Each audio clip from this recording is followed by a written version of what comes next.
వయోవృద్ధులు 2021 pension ప్రకారం 13.80 లక్షల మంది ఉన్నారు. అందులో కొద్ది మందికి గాను మాత్రమే వారి సంస్థ నుంచి పెన్షన్లు అందుతున్నాయి. మిగిలిన వారందరికీ ఏ విధమైన ఆర్థిక ఆసరా లేదు. కాబట్టి వారి ఆర్థిక అవసరాల కోసం వారి పిల్లలపైన ఆధారపడుతున్నారు. కానీ ఆర్థిక భారాలు పెరిగిపోయినా కూడా ఈ రోజుల్లో తల్లిదండ్రులు భారంగా మారిపోయారు. అందుకే నిత్యం కొంతమంది అభాగ్య సీనియర్లు రోడ్లపైకి నెట్టబడుతున్నారు. ఘోరమైన పరిస్థితులు ఎదుర్కొంటున్నారు. సీనియర్లు అందరూ సర్వీస్ కాలంలో వారి సంస్థలకు విశేషమైన సేవలు అందించిన వారే.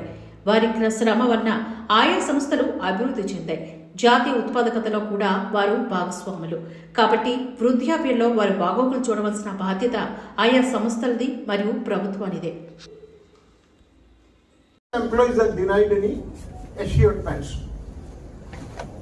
and now some people are getting pension under NPS. Their condition beggars description.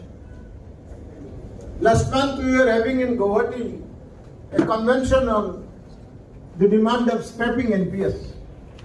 The Vice Chancellor of a university, many of you have heard the name of town Dibrugarh. There is an university, government university. Vice Chancellor came on the dais and told, it is horrible, NPS is simply horrible. Somehow he has come under NPS. At one time he resigned, then he joined, and ultimately he came under NPS. He said that his counterparts who are over under OPS, they are getting pension to the extent of 1.5 lakh of rupees, Vice Chancellors.